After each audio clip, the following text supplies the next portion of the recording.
एक बार एक कर्मचारी की मौत हुई है और इस बार यह मौत हुई है भिलाई स्टील प्लांट में। अक्सर हम सुनते हैं कि ठेका श्रमिकों की मौत होती है, पर इस बार भिलाई स्टील प्लांट के एक रेगुलर कर्मचारी की मौत। यहाँ पे इतनी डेथ हो गई, अब तक कोई रिकॉर्ड नहीं है कि किसकी वजह से डेथ हुई है, किसने भेजा है, किसको क्या पनिशमेंट मिला है, किसको पनिशमेंट नहीं मिला, अब तक कोई मतलब नहीं है। ये अपने अधिकारियों को बचाने के लिए हमेशा एक पैर पे खड़ा हो जाता है और ये पूरा अनुकंपा नीति इस पे लिपापोती करके साइड कर देता है। दूसरी बात इसमें यह है कि जो क्रेन में जाता है ऊपर, उसमें 4 आदमी होना चाहिए, ये 2 आदमी गए हैं वहाँ पे, एक तो PRW और एक ये।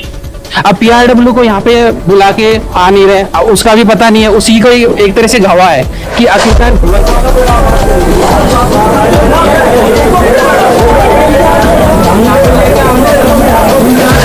इलेक्ट्रिकल वर्क करने गए थे, जिससे वहां पर करंट लगने से इनका हल्का सा हाथ झुलसा और प्लांट के अंदर ही मेन मेडिकल ले जाने के पश्चात मालूम चला कि इनका बहुत दुखद है। वो इलेक्ट्रिक शॉक कुछ लगा था, वही उसकी पता नहीं है पूरा एग्जैक्ट क्या चीज है।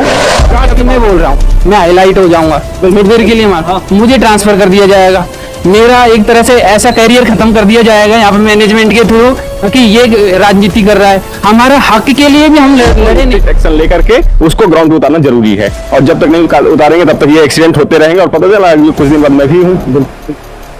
तो आप सुन रहे हैं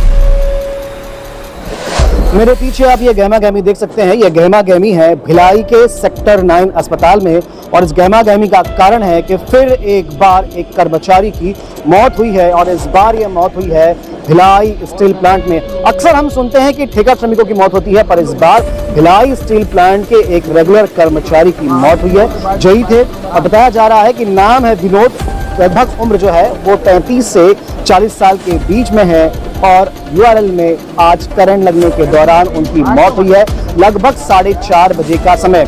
ये सारी बातें इस और इंगित करती हैं कि कहीं ना कहीं प्लांट में सुरक्षा की अनदेखी होती है। हम हर दिन हर माह एक खबर ऐसी बनाते हैं जहां पे कर्मचारियों की मौत होती है। भिलाई एक इंडस्ट्रियल एरिया है, लाखों की संख्या में यहाँ कर्मचारी है, पर यहाँ पर इतने सारे उद्योग होने के बावजूद भी कर्मचारियों की सुरक्षा का क्या इंतजाम है ये साफ समझ में आता है। हर बार मौत होती है, कुछ मुआवजे की बात होती है और उसके बाद में फिर एक बार जो श्रम विभाग है और जो सेवा विभाग है वो मौन हो जाता है और नेक्स्ट दूसरी मौत का इंतजार करता है। हमारे साथ में श्रमिक संगठन में कुछ लोग हैं, समझने का प्रयास करते हैं क्या हुआ था आज हादसा और अब आगे क्या कर रहे हैं, जिसमें कैसे ये हादसा हुआ और आगे आप लोग क्या देख रहे हैं। आज ERM के अंदर इलेक्ट्रिकल विभाग में विनोद कुमार जो JE के पद पे थे, हरियाणा के मूल निवासी हैं, उनके एक लड़का और एक लड़की है जो इस समय हरियाणा में है और यहाँ पर उनका रिसाली में निवास था। आज सेकंड शिफ्ट में 5 बजे के आसपास क्रेन के में इलेक्ट्रिकल वर्क करने गए थे, जिससे वहाँ पर करंट लगने से इनका हल्का सा हाथ झुलसा और प्लांट के अंदर ही मेन मेडिकल ले जाने के पश्चात मालूम चला कि इनका देहांत हो गया है। स्पॉट पर डेथ हुआ था, पर सांसें चलते हुए जब ले आया गया प्लांट के मेन मेडिकल में, डॉक्टर साहब ने बताया कि इनका देहांत हो गया है, इनको अभी सेक्टर 9 भेजा गया है। आज यहाँ पर प्लांट के बहुत पूरे एम्प्लॉय यूनियन के लोग अधिकारी सब यहाँ उपस्थित हैं। बॉडी को मर्चरी में रखा गया है।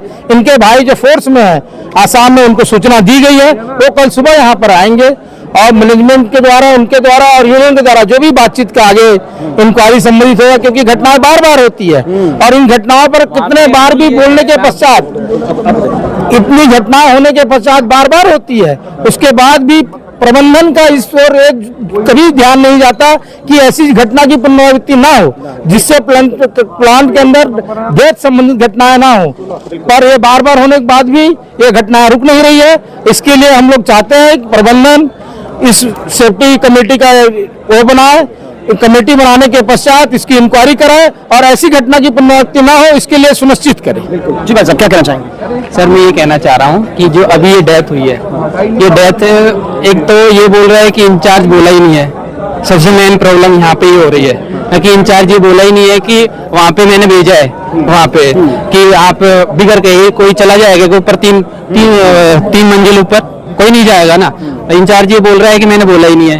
अब इंचार्ज गायब है यहाँ से, इंचार्ज को बुलाना चाह रहे हैं तो इंचार्ज भी नहीं आ रहा और यहाँ पे इतनी डेथ हो गई, अब तक कोई रिकॉर्ड नहीं है कि किसकी वजह से डेथ हुई है, किसने भेजा है, किसको क्या पनिशमेंट मिला है, किसको पनिशमेंट नहीं मिला अब तक कोई मतलब नहीं है। ये एक रूल है बीएसपी का कि इसके बाद में नौकरी मिल जाती है, जैसे कि मेरी डेथ होगी तो उसके बाद में उसको नौकरी मिल जाएगी, तो एक तरह से ये नौकरी देंगे लास्ट में।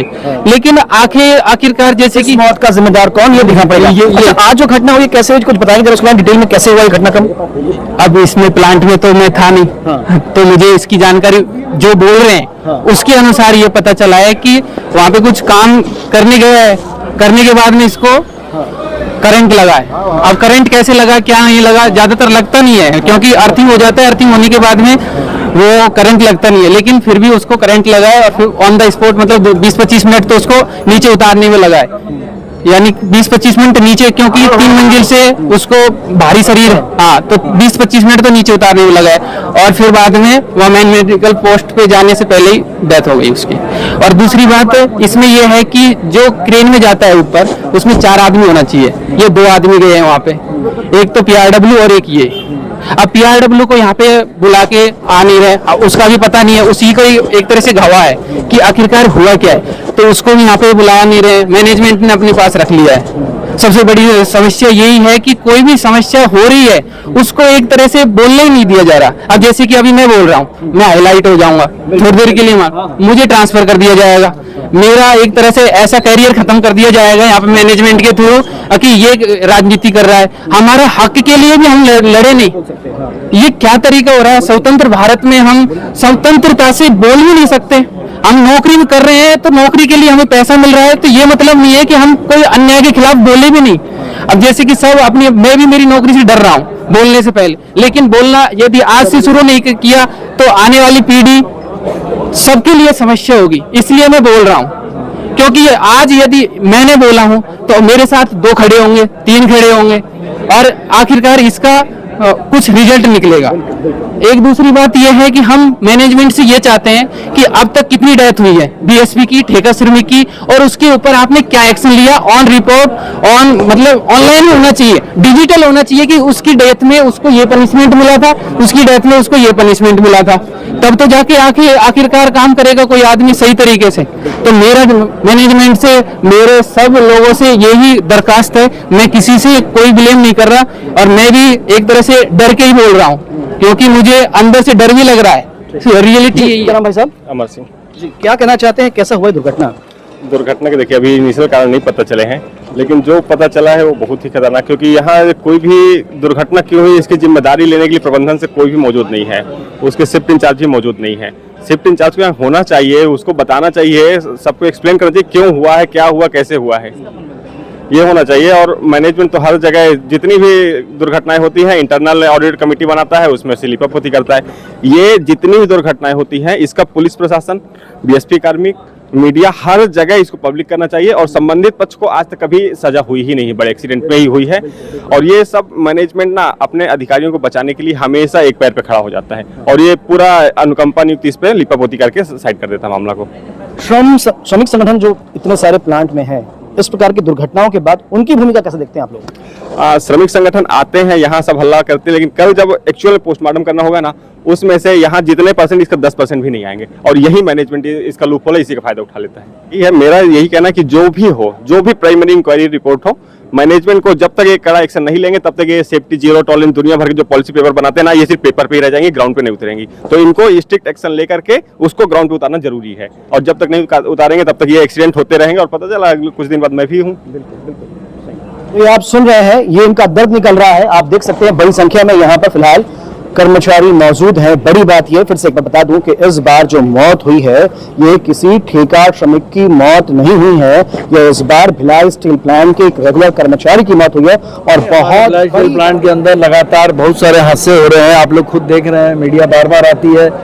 और उसका मुख्य कारण जो है वो ये है कि ये जो छटनियाँ हो रही है लगातार, बीएसपी के रेगुलर तो छोड़ दिए, ठेका श्रमिक की भी छटना हो रही है, उसके चलते मैन पावर इतना कम हो जा रहा है कि कोई भी काम को करने के लिए जितने आदमी की आवश्यकता है उतने आदमी नहीं मिल पा रहे हैं और इसी कारण इस टाइप के दुर्घटना में मौत हो रही, जो बहुत दुर्भाग्यजनक है। ये युवा लड़का है, हरियाणा का लड़का है, युवा लड़का है और ये लड़का जो है बहुत अच्छा इंसान था। हम लोग तो इसको बहुत जब से आया तब से जानते हैं, बहुत ही अच्छा इंसान था और आज इसका डेथ हो गया। बहुत दुखी हम लोग सब। और हम लोग ने प्रबंधन से एक ही मांग किया है कि अभी तक ऐसा हो रहा है कि यहाँ बाहर बाहर से स्टेट के बहुत सारे बच्चे यहाँ काम करने आए हैं। मैं देख रहा हूँ कि ये मेरे पास तो सेकंड केस है, जब ये डेथ हो जाता है तो जो परिवार आता है वो भिलाई को समझता नहीं है और वो यहाँ की नौकरी भी नहीं लेता है। तो हम लोग ने प्रबंधन से मांग रखा है कि इनको केवल नौकरी ना दिया जाए, इनके परिवार को नौकरी देना तो नियम में है, इनका जो नियरेस्ट एरिया है उसके सामने जो प्लांट का हमारा ऑफिस या कार्यालय जो पड़ता है सेल का, वहाँ इसके आश्रित को नौकरी दिया जाए। हादसा ऐसा हुआ है कि क्रेन में चले गया और क्रेन में जाके जब काम कर रहा था इसको इलेक्ट्रिकल शॉक लगा बहुत जम से, और ये लोग 2 लोग थे, एक ठेका श्रमिक था, ये था। चूंकि ठेका श्रमिक उतने टेक्निकली जानकार नहीं रहते, इस कारण से जब इसको शॉक लगा होगा बंद करने में उसने बंद ढंग से नहीं कर पाया तो तत्काल दुर्घटना में इसकी मौत हो गई, जो बहुत दुर्भाग्यजनक है। लापरवाही के चलते मौत हुई। लापरवाही ये है कि मैन पावर बहुत कम है, इस कारण से क्या है, यही अगर 2-3 लोग और साथ में जाए रहते तो ऐसी दुर्घटना होने की संभावना नहीं है। बहुत बड़ी बात है कि अक्सर ये बात होती है, घटना दुर्घटना होती है, उसके बाद में लीपा पोती होती है, पर जिस प्रकार से आप ये दर्द सुन रहे थे, ये दर्द बाहर निकल रहा था, छलक रहा था, क्योंकि हो सकता है कि अगला नंबर इनमें से किसी एक कर्मचारी का हो। पर बड़ी बात ये कि भिलाई स्टील प्लांट का प्रशासन कब सख्त कदम उठाएगा और कब इस प्रकार की दुर्घटनाएं बंद होगी। फिलहाल इस खबर में बड़ा अपडेट अभी बचा हुआ है। बड़ी बात जानकारी ये कि ये पूरी दुर्घटना हुई कैसे, परिवार क्या चाह रहा है, श्रमिक संगठन क्या कह रहे हैं, एक डिटेल स्टोरी हम आपको और देंगे। फिलहाल इस खबर में इतना ही, जो अपडेट होगा आप तक पहुंचाएंगे। खबरों के बने रहें द सीजी खबर के साथ। धन्यवाद।